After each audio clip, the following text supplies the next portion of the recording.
Hi, it's Mike from Gear Diary, and here to talk to you about the newly released Griffin Technologies MIDI Connect interface.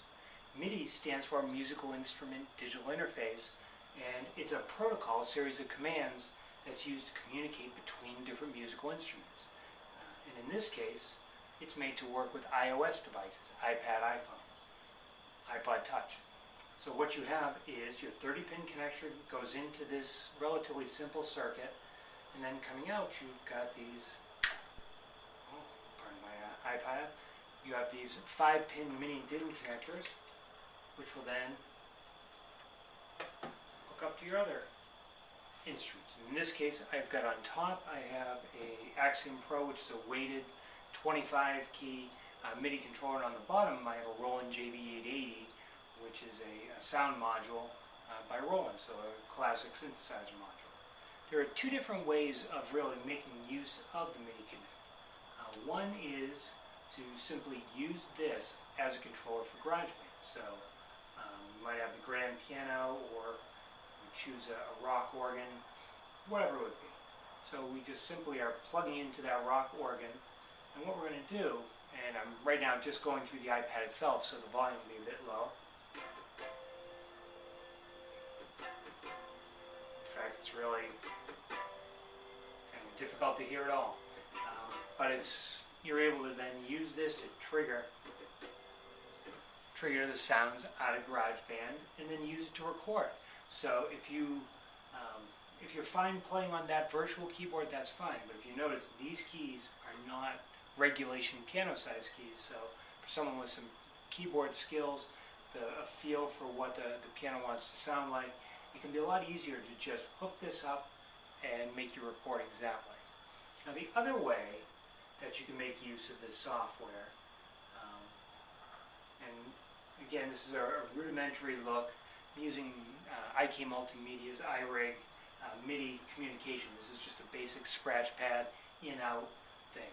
And in this case I'm using both hookups. We have the input coming from the Axiom Pro, and then we have the output going to Roland. A little bit louder, it's going through the amp.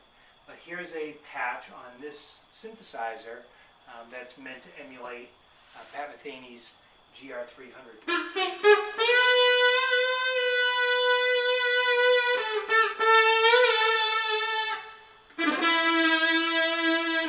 You have a lot of facility. It handles everything. Things that I have going in. Obviously you have just the normal touch sensitivity.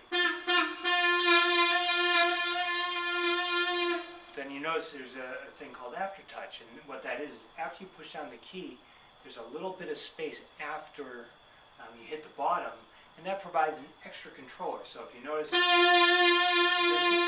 this light here is the MIDI message, so that tells you when it's getting something through. So I get that. And the entire time I had that key pressed, it continued to stream data and information to this to keep it playing. So it's a really useful thing that way. Now, one thing with this type of setup, I don't get all of the capabilities of changing programs through the interface. So I have to do that manually. But there are plenty of MIDI in-out connections, virtual sequencers, arpeggiators, things like that will allow you to control things through the MIDI out. It's a lot less common than just using the input to control.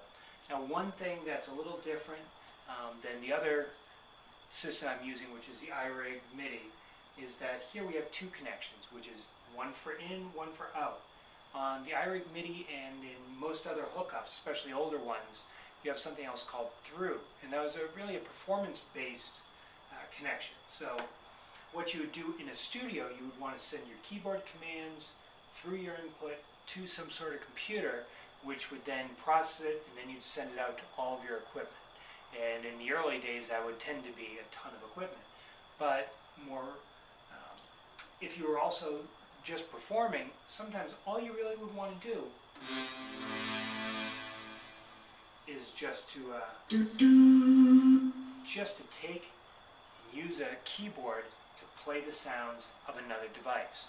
So, and this Axiom Pro has no sounds of its own, so all it can do is control other things. So in the case of a through, I don't want to worry about the computer. All I want to do is take the input, send it through.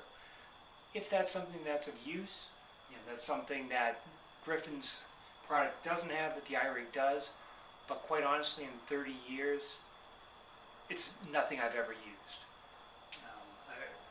But then again, I'm not a performance keyboard player. But one thing I really like about this is the weight. Because of the fact that you've got this tiny cable here going to your iPad and these big weighty bulky cables here, it's nice that I could just take this, set this down, and it's not budging, there's no pull, it really holds it in place. That really provides another excellent set of stability, so I don't have to worry about my iPad while I'm working with this. I don't have to worry about this kind of sliding off the back just on the weight of the cables.